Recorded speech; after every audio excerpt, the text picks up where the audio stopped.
Hello, fellow wannabe showrunners, and welcome to another Wannabe Showrunners, the show where we show you how much we want to be showrunners. I'm Scott LaFlesh, and I'm here with Ty Skinner. How's it going, Scott? Not bad, not bad. It's, of course, another Monday. We're here in the workshop. How are you doing today? I'm feeling good. I'm feeling really excited and energized to be back in the workshop. It's been a while. It has, a whole 2 weeks. 2 full weeks. We went on vacation. I broke my leg.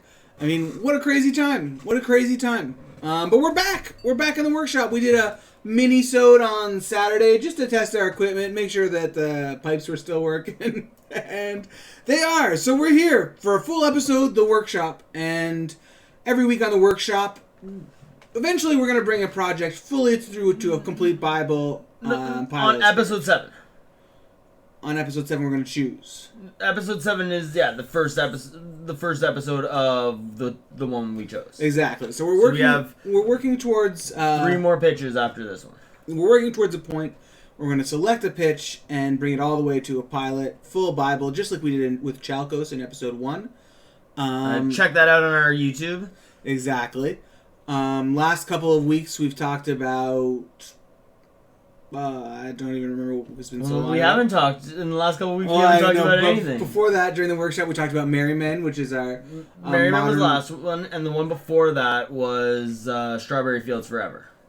So Merry Men is our modern reboot of Robin Hood. The Robin Hood mythos. It's kind of a post Robin Hood land, but it's telling a story of the Merry Men, really, but. Right, but through the lens of like a Mr. Robot hacker setting. Before that, we did Strawberry Fields Forever, which is kind of a time travel kind of about trying to save John Lennon. That's an interesting stream to go back and watch. And now we're going to talk about Guerrilla Gorillas, which is a passion project of mine. Something that was a joke through all season 1, and finally we sat down and started working on it. I think we have something now. I do. So this is really, we're talking about our favorite pitches, trying to select one that we're going to finish the pilot of. If you see one that you like, let us know on Twitter at WShowrunners or in the chat, and maybe that'll influence what we ended up working on to make the pilot pitch. But episode 3, Guerrilla Gorillas. What are we thinking? Do we want to catch up? Let's read the synopsis, I guess. Okay.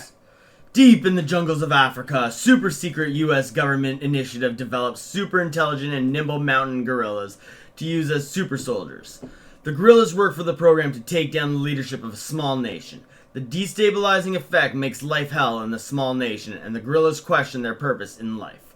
Eventually they rebel and become gorillas. And I like that they're questioning their purpose in life, because we name them all off of philosophers. Exactly. So there is obviously a Ninja Turtles vibe here. I grew up in the Ninja Turtles. If you're going to do the Gorillas, it feels like that's the environment to go to. So instead of like the classic Renaissance thinkers or Renaissance artists, we named them after great philosophers. So we have, a pod of gorillas is usually alpha male and a group of females. We have our alpha male Our alpha male was, so the original alpha male was, to start, the alpha male is, where is he? Kamut, yeah. So, I watched The Dragon Prince with my brother, and I really liked in that we had a character who spoke American Sign Language. Was a badass character. And, they have that thing where gorillas are trained to speak. Sometimes, Gene Goodall trained that gorilla to speak using American Sign Language. So I thought that would be a cool twist for this character. He doesn't speak, but he communicates using ASL. And he was the alpha male of the pod. And then now we have Nietzsche, who's a cynical... He's kind of... really believes in the super soldier program, doesn't really know what's up. He's devastated. He's trans, and he's really he's like our Raphael, right? He's kind of our badass. Different, they don't line up 1-to-1 with the Ninja Turtles, obviously. They have a different number and that kind of thing. But so we also have a betrayer, I'll just say Rand, who was very close to Nietzsche, but stayed with the super soldier program. Yeah. Kant. She struggles with anxiety, is not as talkative as the rest of the team.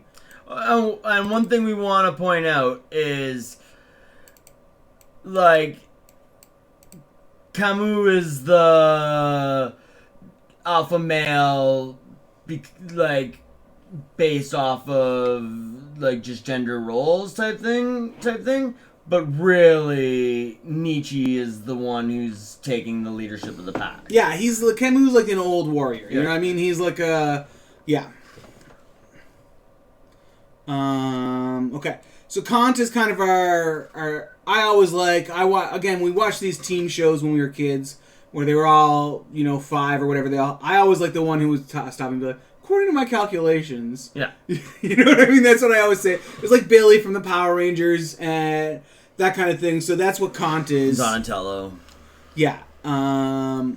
She's like a little tech. She uses traps. She's like a floating drone.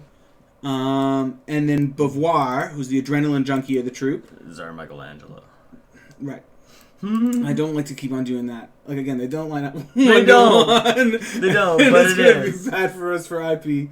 It's going to be bad for us for IP. No, because it's not. It's not lining up one for one. But it is, you're checking off.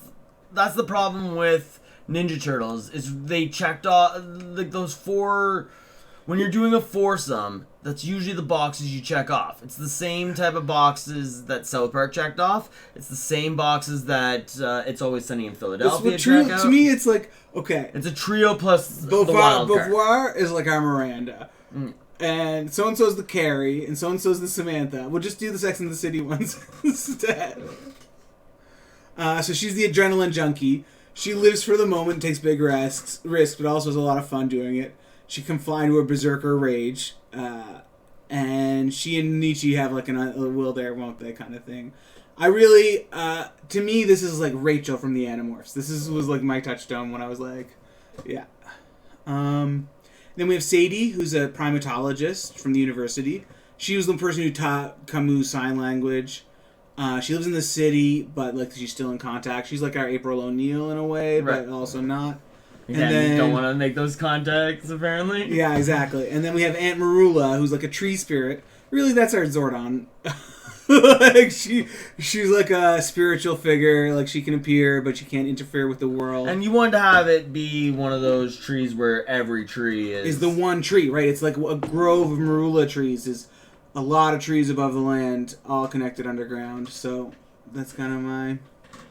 Anyways, yeah. That's kind of our... And then we have... Oh, and then we have some villains. The General. We have Axel and Slash. Right. And also... Axel's our Bison and Slash is our... Eagle. And then Rand, who's one of the original troop of gorillas who did not leave, who stayed with the program. She believes she's doing more good from the inside and that kind of thing. Yeah, so... I guess we already had a lot for the first episode. I didn't realize we wrote that down that much. Okay. Here's what I'm thinking, though, as I'm pitching this. This, to me, instead of fighting the Ninja Turtles, being like, oh, whatever, Ninja Turtles, IP. What if this is just a pitch directly to Hasbro? Hasbro owns the Ninja Turtles, right? They just want another toy line. It's like 1.5 years older than the Ninja Turtles. It's in that environment. It can make a block. It's female characters as well. So this is like, you can't have a female turtle is one of the things from We Watched the Toys That Made Us, right? Like I don't know. Maybe this is a pitch directly to Hasbro. Could be. It's like a cool toy line. Anyways, just putting that out there. It doesn't even have to be in the same universe. But, and I don't think it's in the same universe, but it is like, you know what I mean? It's like a companion piece. Yeah. Okay. Episode breakdown. We start the mid-mission. Well, get to us, Hasbro. It's really... Yeah. We know Hasbro, the execs, are big fans of wannabe showrunners. So, just reach out. Slide into our DMs. We're here. Alright, so... We start mid-mission. The troop has broken into the government center of a small nation.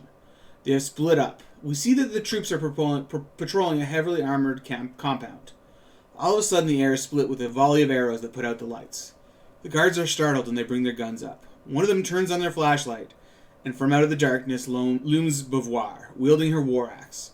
She quips and kicks the flashlight. In a panic, the guards fire their AKs. We only see the next few seconds illuminated by muzzle flashes as the guards are dispatched. Beauvoir runs into the compound and two figures descend from the rooftop. It is Camus and Rand. Together they all run. An alarm starts to sound and all of a sudden they are surrounded by guards. Beauvoir swings her axes and tells the others to go on. She'll take care of them. Camus and Rand enter the palace. Someone is closing the security door, but Rand shoots the control panel. The general is making his way out. Rand wants to go after him, but Camus thinks that it's too risky. The brief argument between them allows the door to close and the general to get away. As it looks like he's going to escape the compound, Manny looms in the distance and shoots a fast, hardening cement around his feet. The general is stuck, and we cut to a roof where Kant is celebrating wildly. Rand escapes the palace and catches up to the general, shooting him. So really, we just have our cold open. Yeah. Really, we have our before the credits, before the time jump. I guess we don't do a time jump here. I guess we really just pick up right after. I don't know, actually. No, I feel like there is a bit of a time jump, because don't we want to show that things have gotten worse? Yeah, I feel like you do, like, 3 years in the future. Okay. Like, 3 years later. Not 3 years, but yeah, 3 years later. And, like, or it could even be 4 years, but, like, I feel like 3 is a little bit more manageable. And 1's too short. But I feel like it is kind of the whole thing of that. No, because we don't have. There's nothing really here that show. Like, this still just shows that Rand. Rand just shoots the person. It's not like we show Rand being betrayal. No. And I think we need to show, like, I think that... I think the betrayal happens... Like, I think that betrayal happens in our thing. Yeah, I think, like, it's fresh off the betrayal. I think we see them decide to leave, and the second half... Like, the climax of this episode is their, like, combat to, like, escape or establish a base or something like that. I think that's the thing. I think we need the time jump to show that things are getting worse. But I don't know that we need the time jump for that. Maybe.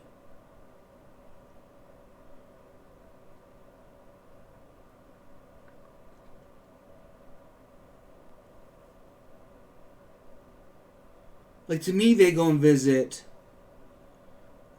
Sadie in the city. Like, that's the thing. It's like a sight gag. When we come back, it's like they're done. They get decommissioned or whatever, or not even. Yeah. And they're all squeezed into Sadie's apartment, and it's like a funny thing, like how big they are and like how small the little apartment is. Again, if it's okay, like if it's something that is like not insensitive or anything like that, I really do think the like marking of Nietzsche's back should come at the end of the season. At the end of the season, okay, I think that makes sense. Yeah, like again, I think there's like a volcano that goes off. Yeah, but I think that's like the big moment at the end of the season that like you're like, oh snap. Yeah, I think so. So that's something we talked about is, and we're just not sure if. Yeah, add us if we're doing anything wrong. But yeah, we're thinking where we do want to make Nietzsche like symbolically the silverback. So we thought if his fur got singed. Maybe it grew back white, or maybe it's just the color of the singe. Because I do like the idea of it being like a cool color. You know what I mean? It's like how the Green Rangers, yeah. Anyways, but like there has to be a time when a young male gorilla's back turns gray too. That's the whole thing of the silverback, right? Yep. Like, so. Anyways, I think it would be a cool Gandalf moment, but. I'm making that point because it would either be that you end this episode on it, that's where you end the season. I was on ending this episode, but I think the season's better. I do. You build up the whole entire thing that Nietzsche is the leader of the group. We could kill Camus. No. I think that's just it. Camus is not it's just not a leader. Just because, like, I think he's well. I think that's a good story type to tell. Of just because you're Okay. Yeah. Just because you're the male alpha male type doesn't make you actually the alpha male. Yeah. I think also, could Camus, because remember, Camus, I feel like the oldest, right?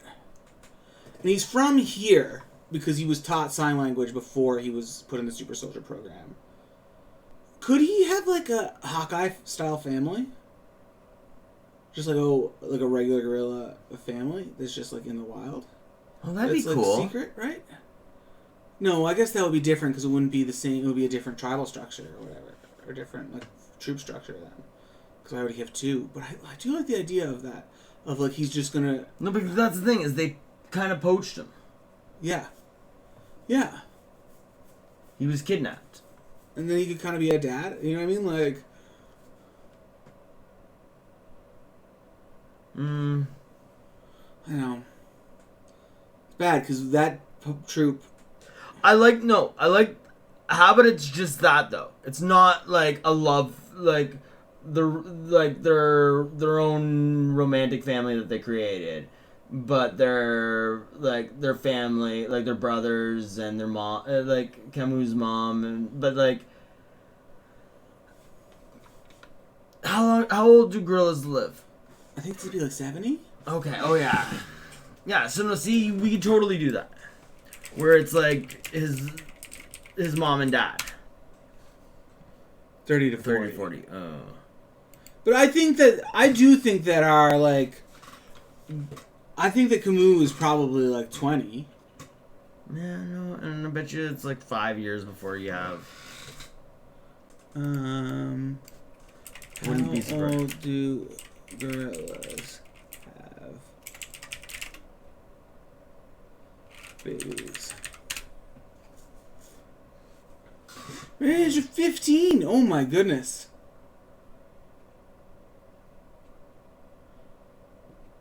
And females enter it at 10. Yeah.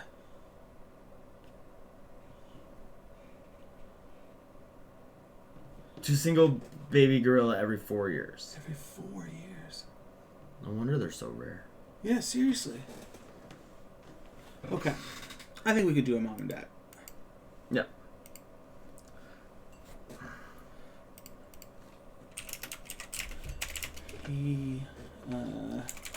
His birth family.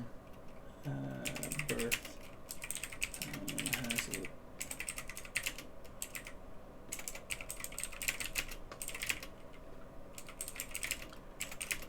They are not.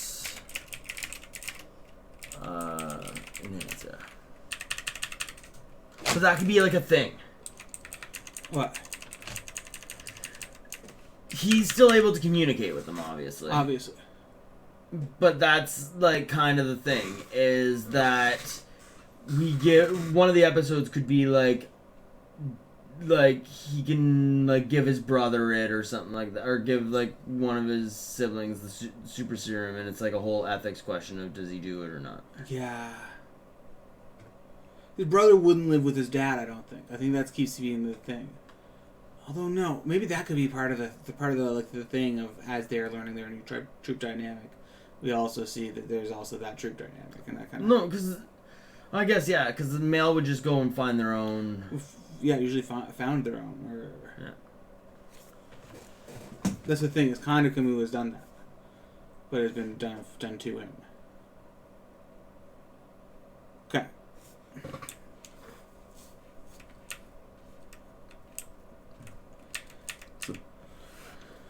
Next scene is back at the base. There is a conflict about Rand disobeying orders. But no, there's a conflict about Rand disobeying orders between Camus and Rand. I think that in general takes Rand's side.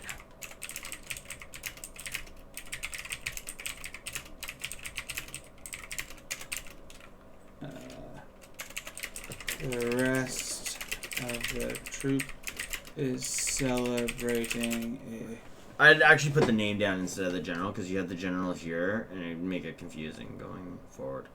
Just so we... Brando. Oh, you know why we named him Brando? After... Marlon Brando? Yeah, but in Heart of Darkness. Apocalypse Now? Heart of Darkness is the name of the book, I think. I just feel like if we put down that it's Brando, we'll remember that. Apocalypse Now is... Yeah, Apocalypse Now, not Heart of Darkness, which is the book that I had to study. The rest of the troop is celebrating, and Camus lets it go.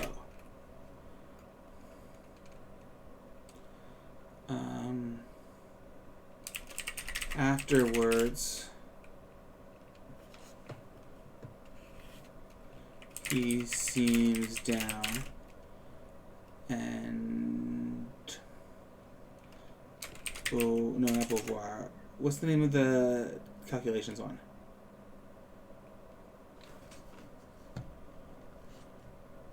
Beauvoir. No. Beauvoir is the German junkie. It's Kant. Or Kant. Kant asks what he's doing.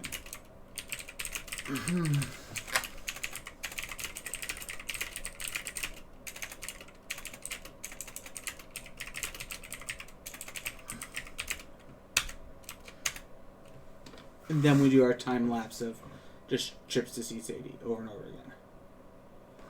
Like, just him in that rickety bus doing the bus ride with, like, all the weather changing outside the window. And then it kind of establishes time's past. It also establishes his... Like, Sadie is an important character right away. You know what I mean? Like, how about this? Okay. Camus goes AWOL. Okay. And it's the rest of the rest of the group are going after Camus. Okay. And like that's the whole episode is it's like everybody going after the one that went AWOL.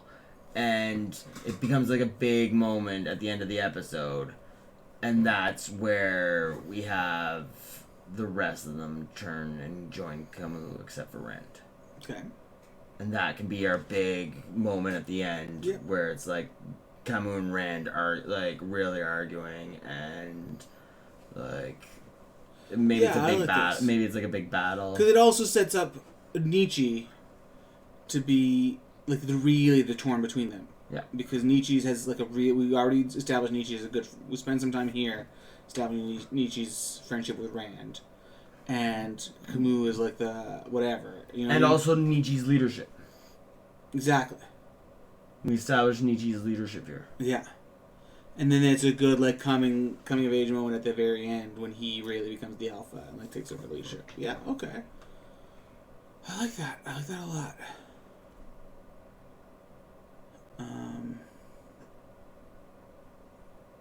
Okay, so do we come back and he's AWOL right after the credits? Yeah, I think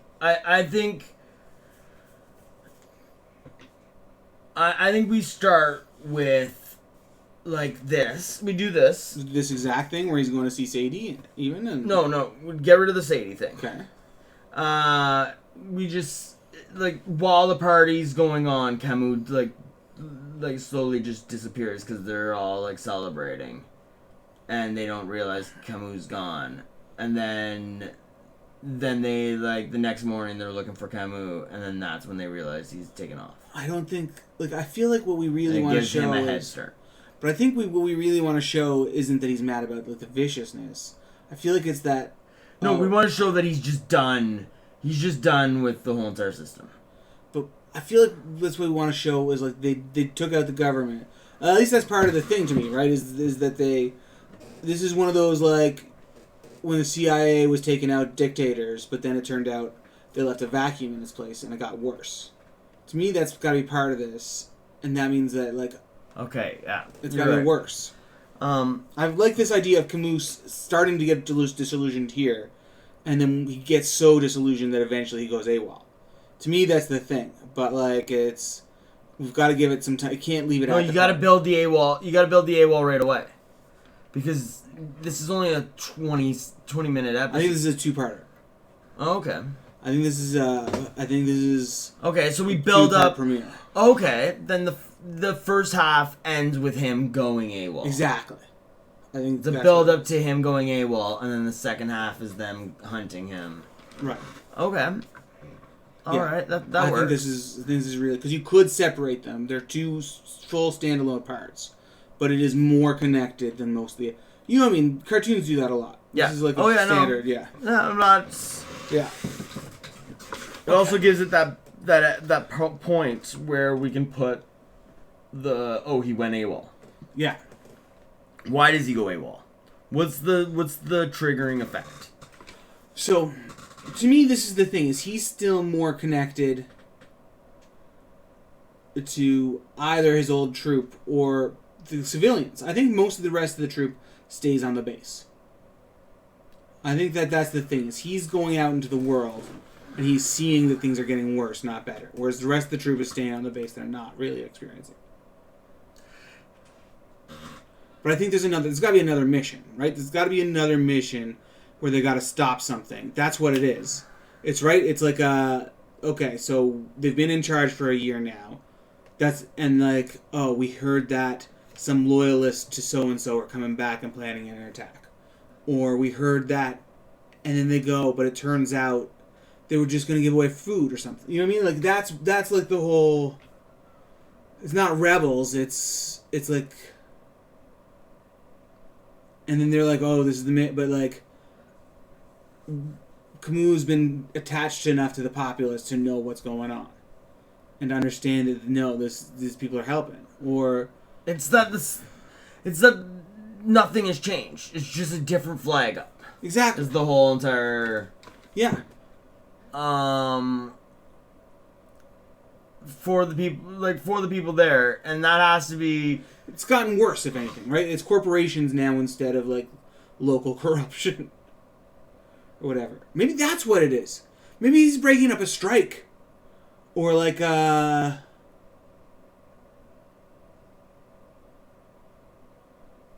know what I mean? Like, or, like, oh, someone's blockaded a road. They say it's safe, but it's really so that they don't, like, come in and bulldoze. That's the kind of story, like, I feel like this is. But it's presented, it's got to be something where the rug can be pulled out, right? Where it's presented to the audience and to their guerrillas as like a faction that's really is really causing problems. But once you actually understand what it is, it's both, you know? It has to be something that because we don't want to set Rand as the villain. No. We want to set Brando as the villain. Very much. And that Rand is just... like, already, what's the word I'm looking for? Radicalized. Yeah. And also, honestly, I don't think she's that dumb either. I think she is someone who thinks she can work from inside. Yeah. And so the only way we're going to change this is to do it from the inside. You know what I mean? Like... Okay, so, we have to show something here of like Brando being bad. Right. Like, we have to already show, like,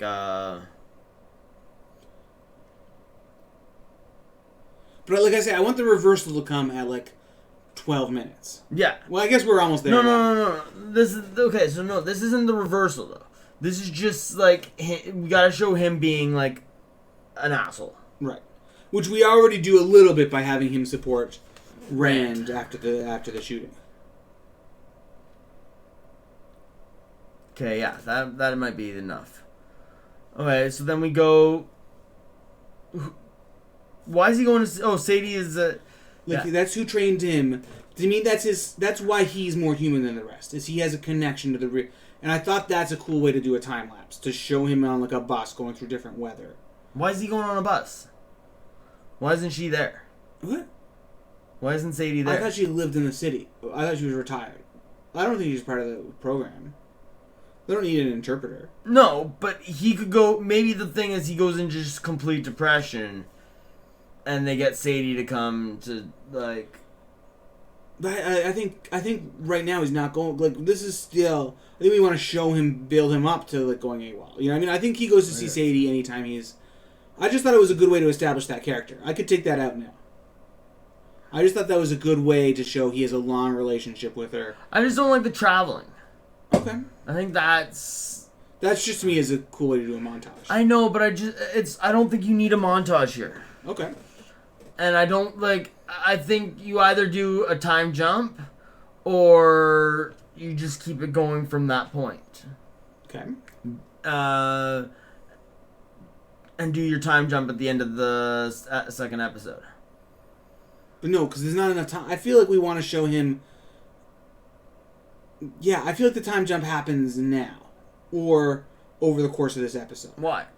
What time jump do you want to have? I want it to be enough time for Camus to be disillusioned. I want Camus' disillusionment to happen in front of us. What do you mean disillusioned? He's not going to be disillusioned. We don't want to show him being disillusioned. He's disillusioned. That's why he's going AWOL. No, he's going AWOL because he he's going AWOL because we have to have something that happens that has him go AWOL. It can't be that he's disillusioned. I don't like that. But no. It's a snapping point, but it's not something happens and he snaps. I feel like you see it in his eyes now, and you see you know what I mean. Like, this is the first thing he's noticing. Yeah, I think the first thing was I think where we showed that already was with that's what I was trying to do with General Brando and showing him as... Exactly. And now I think time passes so that we say, oh, he saw that, and he probably saw a lot of other things. But so by the time he's gone AWOL. I don't know. I feel like you just play... Like, it doesn't have to be played as if it's the next day, but I just think you just play it as if it's the next scene. Like, you don't go like, 3 months pass or something like that. I think you just play it. Like, it's not a... It doesn't matter. Like, I don't think it matters. It can be the next day. I think you can just keep building up that each day it's just getting worse and worse. Yeah, but of course it's going to get worse over the first week after a change of power. You know what I mean? I feel like he's hopeful, but he's like, but then there's like time passes. You know what I mean? Like, they just killed the guy. Things are still not changing. It's not. No, I don't think it's about the fact that things didn't change. I think maybe it's something happened. Something in the background happened that causes something between the general, like him and the general. Yeah, but that kind of, cheapens the message by making it interpersonal conflict to.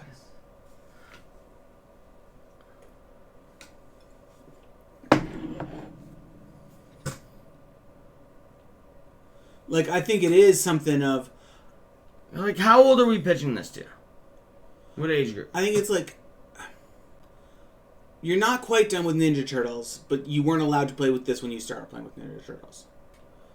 So, it's not so bad that it's like we Mandalorian it type thing, where essentially he's supposed to go and kill... Like, they're supposed to go and kill a target, and it turns out the target's a kid. No, I don't think that's so bad. That can be the issue, is Rand is, like, comfortable with doing it, and he's... Yeah. It still is a cheaper message than, the U.S. shouldn't, like, whatever, your corporation shouldn't be, like, imposing their will foreignly. It's just, they're especially vicious. We can do it. I just think that's a harder message to get across in like a 20-minute episode. I feel like that's a lot. But like, here's how I pitch it: is it's him going to see. Yeah, I don't like the going to see Sadie driving on the bus. I think that makes him too human. That's the problem that I have with that. Is it really that makes him way too human. That's kind of what I wanted, though. I know, but it's like when the turtles put on their trench coat and hat and went out.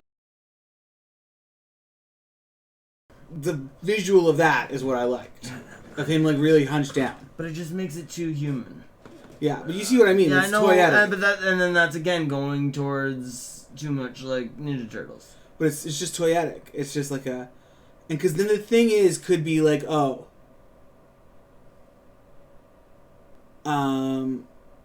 she's waiting for like whatever. She's got No. I was gonna say like, so and so is hungry, and then it's like, oh, the breadlands are getting worse. Da, da, da, da. And then we do the thing of he's kind of talking to the general. He's like, well, once this is all settled, then we're of course we'll work on that. But we got priorities.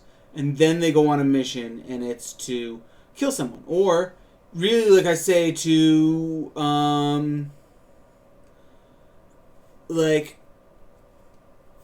people are like people are holed up in the hills, and they're like robbing trespassers, and it's really causing trouble for the road. What if this is just what if it's the same thing all over again? What? And that's like it's another government that they're destabilizing. Oh, I like that.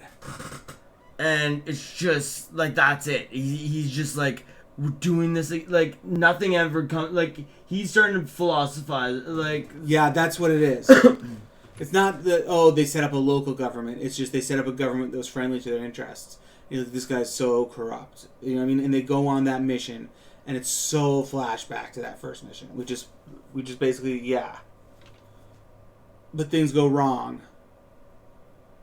And maybe one of the gorillas gets hurt. No. What if we find a way to make it seem like because we've established Camus what if we're kind of establishing Camus as the bad guy? Okay. At first. I like this kind of flip. This is the kind of flip we should be leaning into. And then and then that's when he goes AWOL. And then we assume that he went AWOL to be a villain. Mm-hmm. But really it's that he couldn't deal with and he's not actually the bad guy. Like nothing that he's done is that it's just everything has been there's been a reason for it or something Yeah. I like that kind of. I think that kind of, especially because if you're blowing that first, by the end of the second episode, you've already gotten it. That's just the first 2 episode twist. Yeah.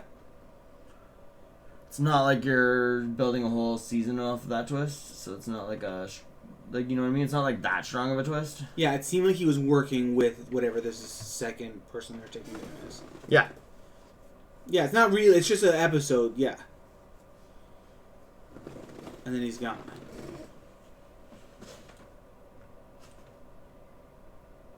Yeah.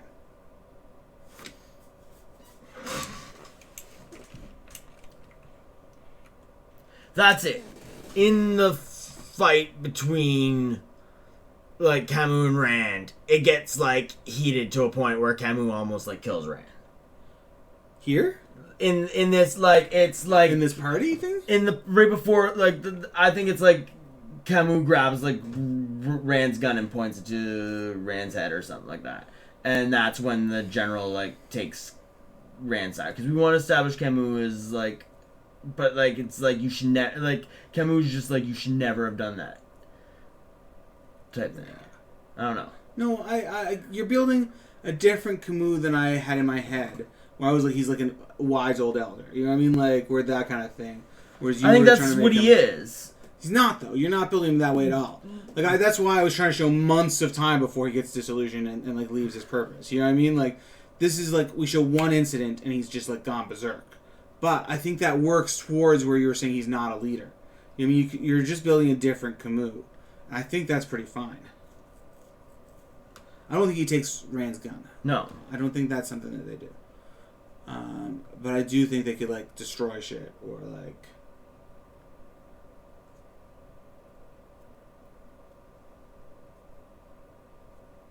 I think it's just I think they could draw. He could draw his swords. They could get out their weapons. I think it could become a real fight. What? Yeah, it's like that. Yeah. Yeah. No, it's the threat. At first, it's the threat. Mm-hmm. Yeah.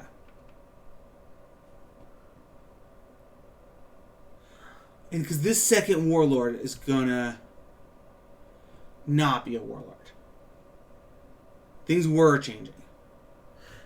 The second warlord that they're going after. This was the one who just didn't want to play ball with the corporations. Yeah. That's the thing. Maybe they save them. Maybe they save him or her. Maybe they don't. But this is... Camus was working with them. That's the thing. We do leave in the thing where he's going to see Sadie. We're just not going to follow him.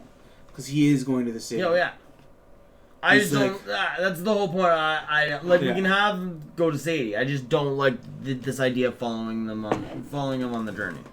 Yeah, but no, we don't follow him to Sadie at all. Yeah, we follow the other guerrillas to Sadie later when they're hunting him down when he's AWOL.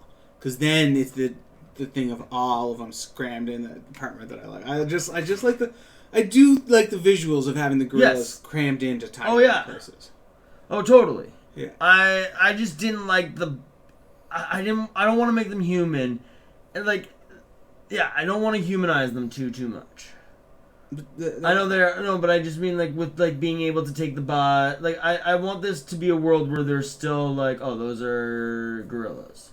Yeah, of course. Yeah. Okay. I think they would maybe they're driving motorcycles or something like that. Maybe they have. It's probably gotta lead to that kind of. But I don't they're not doing. I don't like the idea of them in mystery for travel. They can be in mystery. I like the idea of them being in hooded attire and all that type. I like the idea of them being cloaked and stuff like that, or looking like a 1920s detective or something. Yeah, like the Turtles. Yeah, but no, it is. It's more hoodies. It's more like that kind of thing now. But it is. I don't want them to do that for disguise. I think it'd be more funny if it's disguised in stealthy situations, not disguised just to keep their identity hidden. Yeah. Sounds good.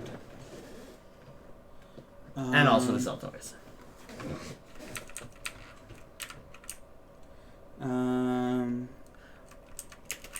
The fight escalates to a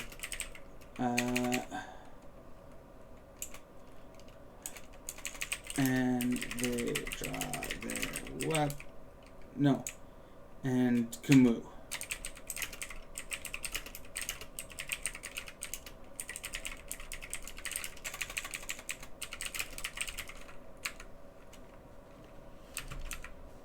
The general takes Rand's side. And... Not the general.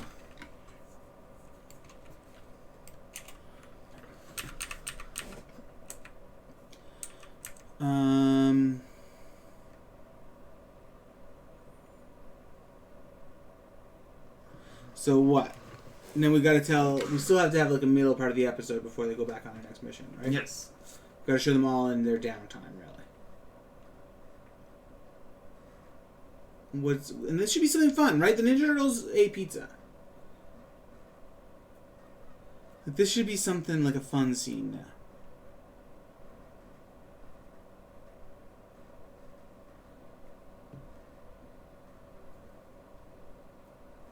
What if it is they're playing a video a video game, but it's Katamari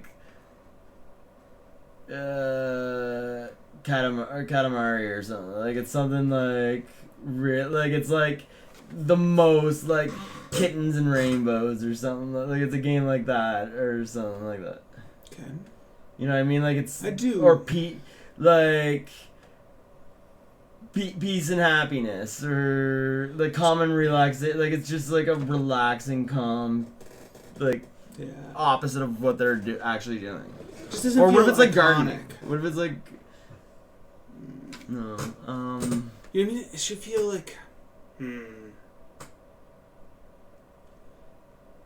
maybe it is, but there should be a thing of it being.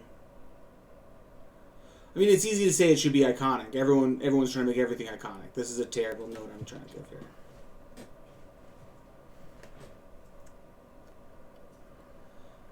What if was gonna say, what if they play a sport? But that puts them too much like the Mighty Ducks, I feel. They're on a military base. They got barracks.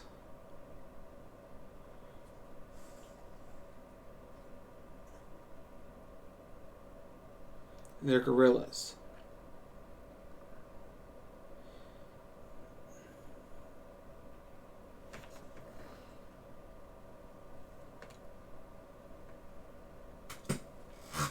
They could all be doing different things. I just feel like I know it'd be nice to be all grouped up together doing like the same thing together. Yeah, and we need like a little interstitial scene here for the pacing. Couple scenes, really. Okay, so...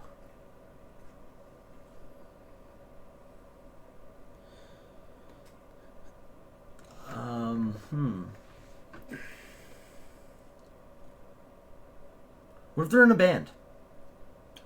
Oh, and they play for the troops. Yeah, and it's like a nod to like the Monkees. No, I was gonna go with Rage Against the Machine. Like that's kind of the beginning of it is, and maybe it's Rand's not in the band. Camus shouldn't be in the band. Camus shouldn't be in the band? Maybe he's like a composer. Like I don't know if there's that many. Maybe he's a drummer. But also, it's a thing where we are trying to isolate Camus here, right? Like, You're right. Because I was just thinking like Rage Against the Machine. Yeah. And like their band is called Guerrilla Radio.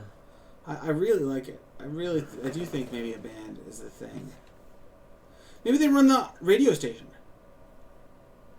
Maybe they're DJs, like and DJs of that kind of thing. Like, Hello Vietnam, Good Morning Vietnam. Yeah, that wouldn't be so bad.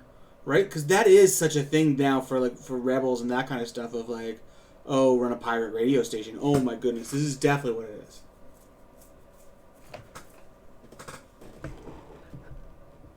Awesome. Thanks for saying so. Yeah, so this is one of my favorite ideas, I gotta say. It started as a joke, but yeah, so during their downtime, the guerrillas run the base's radio station. Rand and Nietzsche. Thank you. Thanks so much. Nice to hear. How do you spell Nietzsche? I don't remember. They're like shock jocks. Right? They're like good. Rand and Nietzsche? Yeah. This is how we're establishing... Because they're supposed to have a special friendship. Right? Like they're supposed to be especially close. And this is why it's so... why Nietzsche is so torn between Camus and Rand at the end of the episode. So that's the thing. They're like shock jocks. They run a morning show together. Okay. I think this is also, you can add Kant into this as like Kant is like behind the scenes running. Yeah, Kant is always running on the control board. Morning shock jocks while and because this is a good opportunity too, because we could give a little bits of news, right? And this is how we can kind of report on the situation in the land. Yeah. Even here. Yeah, that's good. Yeah. Man's the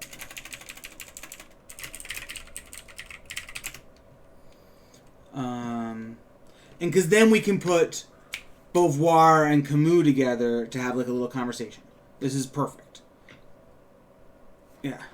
Okay. And Beauvoir does something in the evenings too. She does like a what? Like she just is more of a music. They're all doing music, I guess. Are they? Yeah, I think so. Isn't Good Morning Vietnam? He was spinning music. Wouldn't you think of the bass radio? They're doing music that way. I thought you meant they're like playing musical instruments. No, I'm thinking like that's kind of the thing is I think it's like Truckers FM. What if... Shout out to Truckers FM. What if Beauvoir has,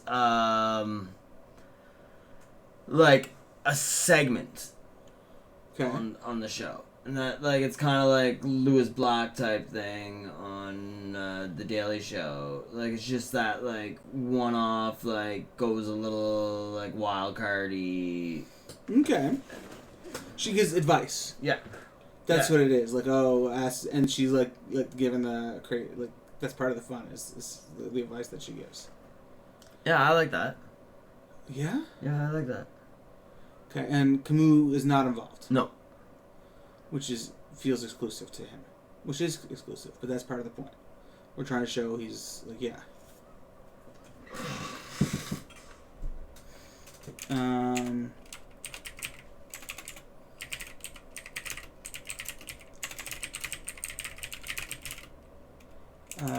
During a call-in segment where she...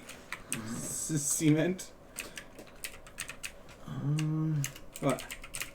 I'm just thinking maybe it is like a good idea to what? Have like Camus doing something. But he'll do something on the Rebel radio. He just wasn't allowed.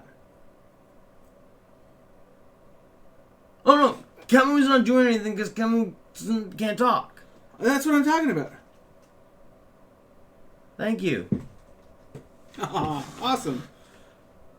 Yeah. We really like your stream too. Check out Fire Flame. She's a fellow streamer.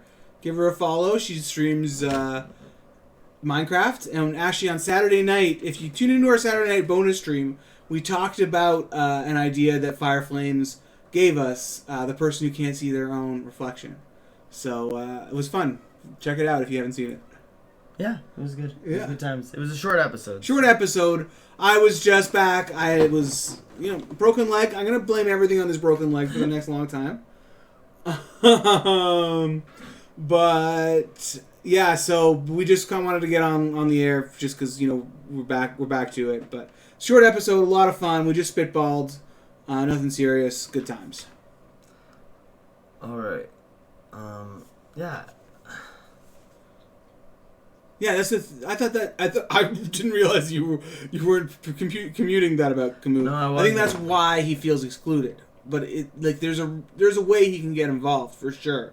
But I think this is just he's not doing it now. But it's something that he'll be included when they start the Rebel Radio. Is my thinking. Yeah, I think you're right. I think this is where we show them while they're doing this. Camus with Sadie. Yeah, but also I think there's a thing where these guys have to play music from an approved list. Right? And they're younger. I think these people have to play music from an approved list approved by the general.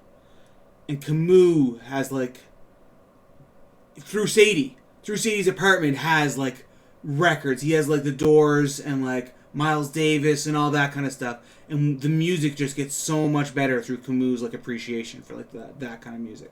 And that's how we bring it. He's now they don't have the approved list of music. What do we play? We don't even have any. And he starts bringing some from Sadie's. So, do you want to make Camus deaf?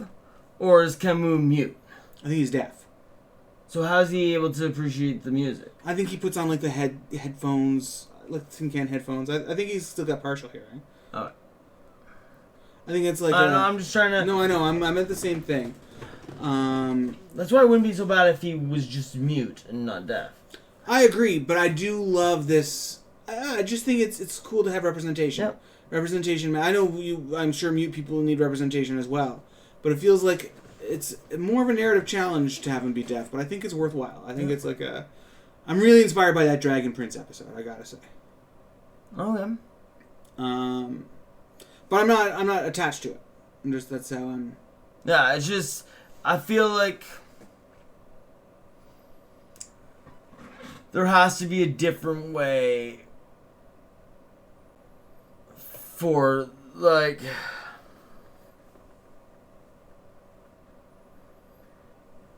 Because he's not our tech gorilla either. That's the problem.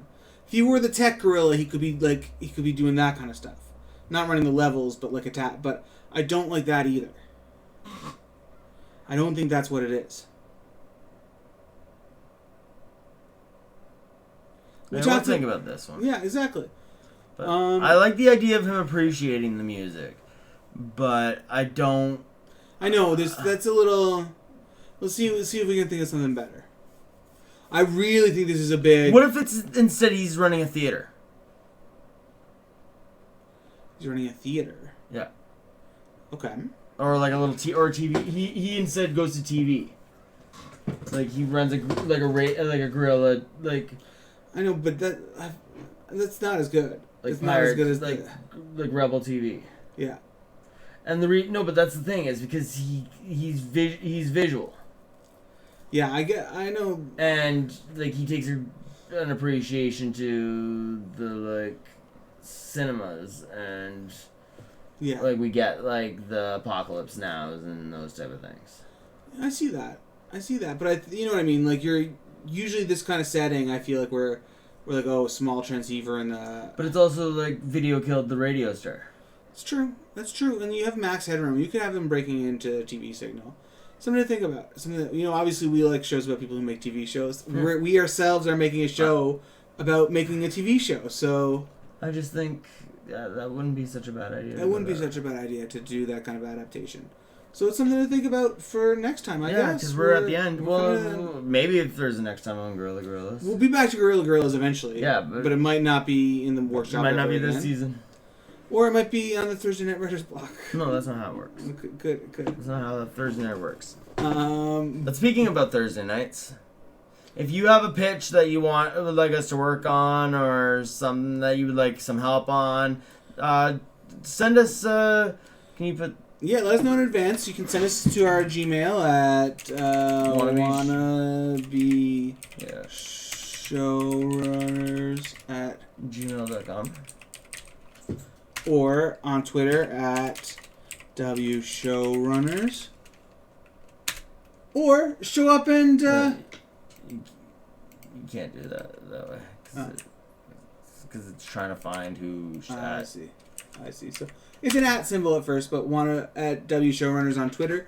Or show up in the comments and tell us now. Or tell us then. Or just... You can also watch our previous videos on YouTube. And... thanks for tuning in. It was a pleasure to have you all with us. And from all of us here at Wannabe Showrunners, don't stop writing.